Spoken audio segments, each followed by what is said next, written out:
さんこんにちは、ティオです。今回は毎月恒例の今月発売の本の中から私がチェックした10冊をご紹介したいと思います。それでは動画スタートです。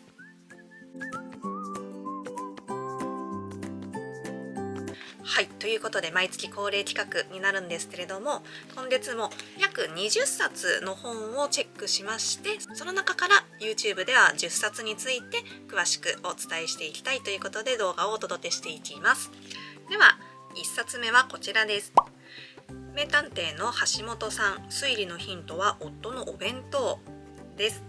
はい、こちらはですね、小説になるんですけど、調べたところ優しさあふれる日常の謎ミステリーということでした。もう表紙からね可愛いなと思ったので気にはなったんですけど、日常系の謎っていうのがすごく私好きなので、ハラハラしにくいんじゃないかなと思ってとても気になりました。奥さんが探偵として働いていて、その業務の中で行き詰まるというか少し悩みが出た時に、夜に旦那さんと一緒にご飯を食べている時にそのお話をして、で多分旦那さんは頭がいい方でその夜の間にその聞いた話をもとに、多分推理するんでしょうね。でそれの事件の解決となるヒントを翌朝の奥さんのお弁当にヒントとして何か工夫を凝らすっていうお弁当を作るみたいなんです。はい、そういうあらすじでしたので、その旦那さんは探偵じゃないけど探偵としてね働いている奥さんより事件のこと分かっちゃうんだなとか思ったんですけど、はい、そういう夫婦で謎に挑むみたいな物語なのかなと思っています。はい、では2冊目はこちらです。君を守ろうとする猫の話です。こちらはですね、いつもの通り私は最初はまず表紙だけでどの本が良さそうかなっていうのを選んだんですけど、すごく表紙が綺麗で気になった一冊になっています。で小学館文庫ということですごく読みやすそうだなと思ったのもチェックした決め手でした。で調べてみたところですね、こちら本を守ろうとする猫の話というこの本の続編だそうで、2巻だそうです。はい、なので調べるまではちょっと知らなかったんですけど、2巻だということは確かにこの1の本見たことあるなと思って、これ結構人気があるし有名だなと思ったので、せっかくなら1作目から読んでいこうかなと思っています。1作目も2作目も世界中で結構もう翻訳されて出版されているぐらい人気がある本みたいなので、すごくその点も気になるなと思いました。で、説明の中にですね、本好きに刺される哲学ファンタジーというふうに書いてありまして、ちょっとそれを読んだだけではどういうことなんだろうなっていうふうに疑問に思ったので、それを調べるという点でもこのシリーズ少しチェックしてみたいなと思いました。はい、では3冊目はこちらです。暇かゲットアライフということで、すごくね面白い題名だなと思うんですけど、こちらも小説になっています。でこちらはあらすじを調べたらより楽しそうだなと思えた作品で、あらすじを簡単に説明すると、昔霊感を持っていた主人公なんだそうですけど、何かの事情で今は霊感がなくなってしまったっていう状態みたいです。なんですけど大人になって仕事に就いて、新たに住んだお部屋に多分幽霊が出るみたいな話でおかしなことが起こるっていう。で今は霊感がないので霊が見えないんだけど、勘を頼りに少し動いてみたら霊を捕まえてしまったっていうあらすじが書いてありまして、そこからどうなっていくんだろうなっていうことをすごく気になった一冊でしたので、読んでみたいなと思っています。はい、幽霊系の話が好きな人はね、これも面白いかなと思います。はい、では4冊目はこちら、ユートタクシー午前2時の遺品です。はい、こちらもまたね幽霊関係の小説になってくるんですけど、これは元刑事のタクシー運転手と、遺品整理士っていう方のバディものみたいです。いわくつきの木箱がタクシーに出現して、乗せた女の人が消えてしまって、後に残されたのがその木箱っていうことみたいなんですけど、それが遺品みたいで、でその操作をしていくうちに猟奇殺人事件にこうつながっていくっていう話みたいで、なるほど、結構ちゃんとしたミステリーというか刑事物みたいな話になっていくのかなっていうことですごく気になりました。こちらも幽霊系のお話になるので、そういうのが好きな方チェックしてみてください。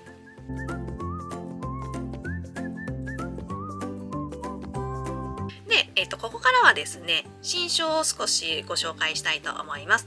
まずはこちら、書店を守れです。こちらは先月の新刊紹介でも出てきたと思うんですけど、今村翔吾さんの新書になっています。はい、今村翔吾さん、戦神を書かれた方ですけれども、作家として有名なんですけど、書店も経営されているそうで、そんな今村さんが書かれたものになっています。で、この書店を守るために新ビジネスを始めたそうで、それがどういうビジネスなのか私は全く知らないんですけれども、そのことについてもこの本に載っているっていう感じの説明だったので、はい、すごく気になるなと思います。書店をね、やられているっていうのは何かで私もちょっとこ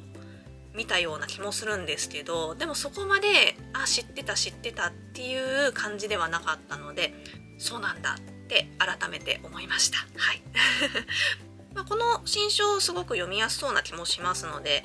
本に関する本とか私大好きですし、これ結構読んでみたいなって新書の中では、今月の新書の中では結構上位に読みたい本にランクインしています。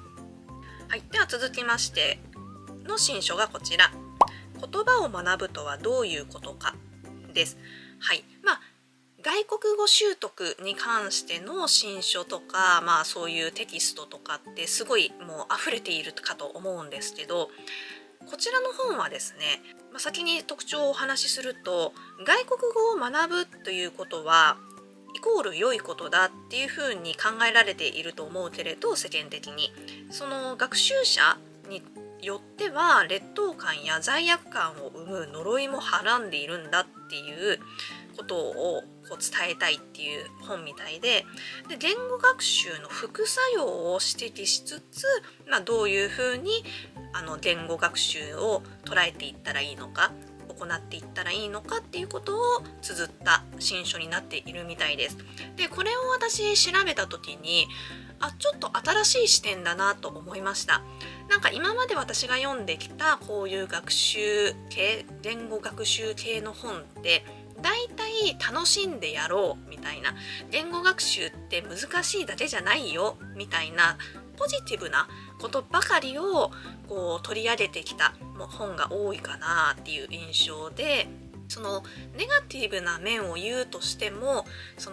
学校みたいに頭に知識を叩き込むみたいな、そういう繰り返しやっていくみたいな、そういう学習じゃなくって、会話からやろうとか、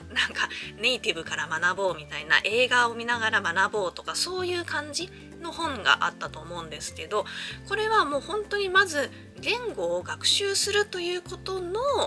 そのデメリットというか、そういう点からこう切り込んでいった本になるみたいなので、ちょっと新しいなと思ってすごく気になりました。はい、こういう本を読みたい方と読みたくない方って分かれるかなと思うんですけど、私自身その英語もずっと勉強しているし、言語学習についてこう興味があるからこそ、こういう本も読んでみたいなと思ったのでチェックをさせていただきました。はい、では続きまして最後の新書になるんですけど、こちらです。書きたいことがない人のための日記入門です。はい、こちらは多分読みやすい新書だと思うんですけど、ファさんの本になっています。今日記を書くということがブームの一つかなと思うんですけど、その魅力について書かれた一冊だということで、どういうふうに日記を書いたらいいのかとか、そういうハウトゥー系なのか、日記を書くことで得られるこういう効能があるよみたいなエッセイ系に振ってあるのか、ちょっとどっちなのかなっていうのはわからないんですけど、ファさんがね書かれているということで結構面白いんじゃないかなと思っています。こちらも多分新書に慣れてない方でもとっつきやすい本なんじゃないかなと思います。はい。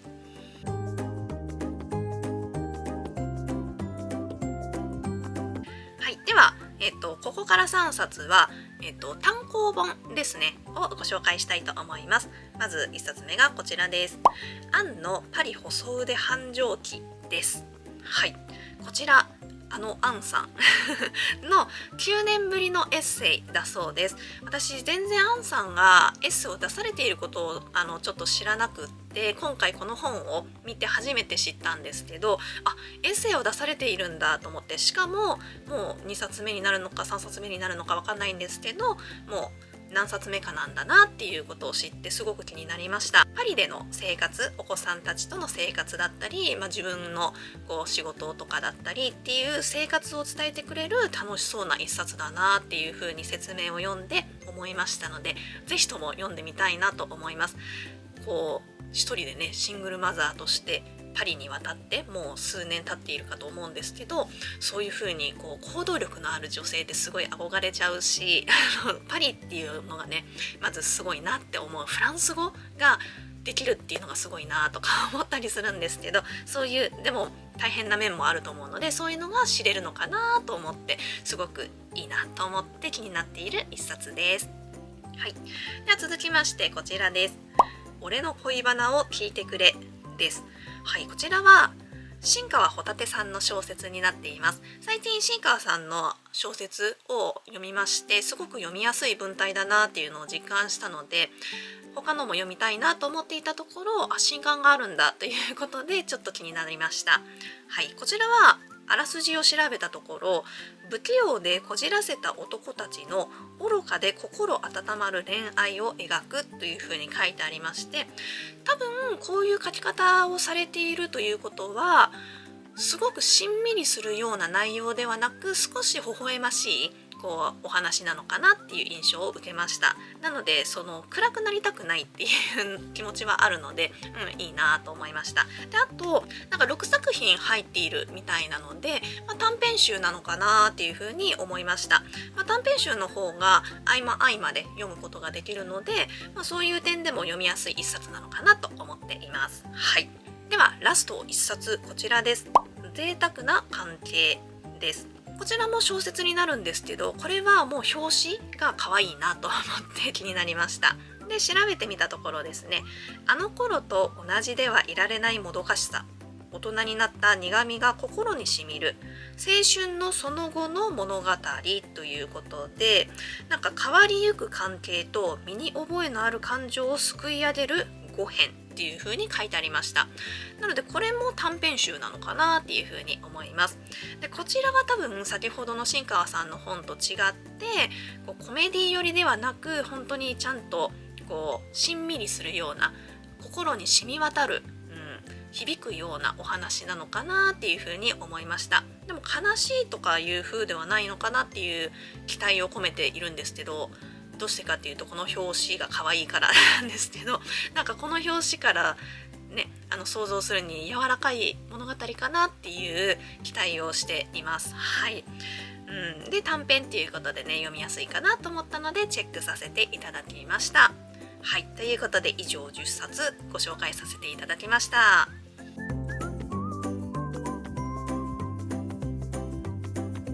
はい、ということで今月の10冊をご紹介させていただいたんですけど、いかがだったでしょうか。今月はですね、今までと違う点としては、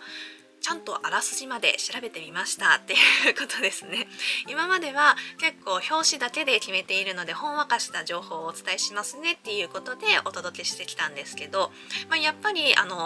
この YouTube を撮ってから、その後この10冊を含めた本来調べていた全部の20冊をインスタの方で上げるっていう作業を毎月やっているんですけれども、その段階であらすじを全作調べるんですね。で、そうすると結構これシリーズの第4巻だったんだとか、この本思っていた内容と全然違うじゃんとかそういうことが結構ありまして、やっぱり表紙だけだと得られる情報って限られるんだなとか、そのミスリードっていうんですかね、違ったんだっていうことが、ありましたので、それだったらちゃんとあらすじまで調べた段階でもう YouTube 撮った方がいいかなっていうふうに思いましたので、今月からそういうふうにしてみました。はい、ということで今回はね、調べた10冊を結構全ての本に置いてあらすじをちょっとかいつまんでご紹介できたかなと思います。なので今までと違ってちゃんとした情報になっていますので、はい、内容全然違うじゃんっていうことにはならないはずです。はい。で今月チェックしていて、こういう特徴が今月はあるなと思ったのが小説が多いなっていうことです。エッセイもちらちらあるんですけど、今までの、傾向より小説が多かった月かなって思いました。はい。エッセイがねやっぱり多い月と小説が多い月と分かれるんですけど、今月は小説が多かったなと思います。であともう一つはもともと知っている方の作家さんの本が多いなと思いました。ファさんとか今村翔吾さんとかアンさんとか新川穂立さんとか、もともと何かしら本を読んだりとかその方自身をテレビでお見かけしたことがあったりとか、知っているっていう方の新刊みたいなものが多く出る月みたいなのでとても気になっています。その分ね買いたい本借りたい本が増えすぎちゃうっていう、悩みはありますけれども、はいはい、ということで今月のチェック本お届けしてきましたが、皆さんの気になる本一冊でもありましたでしょうか。ぜひもしありましたらコメント欄にて教えていただきたいなと思いますし、私が挙げていない本の中でこの3月出るこういう本おすすめだと思いますっていう本があれば、そちらもコメント欄にて教えていただけたら嬉しいです。はい、ということで今回の動画はここでおしまいにしたいと思います。最後までご視聴いただきありがとうございました。この動画を見て少しでもいいなと思ってくださった方や、次回の動画も見てみようかなと思ってくださった方は、ぜひチャンネル登録、高評価、コメントよろしくお願いいたします。またハイプも押していただけるとすごく嬉しいです。であと月に190円で行っているメンバーシップの方もよろしくお願いいたします。詳しくは概要欄をチェックしてみてください。はい、ではまた次回の動画でお会いしましょう。キアでした。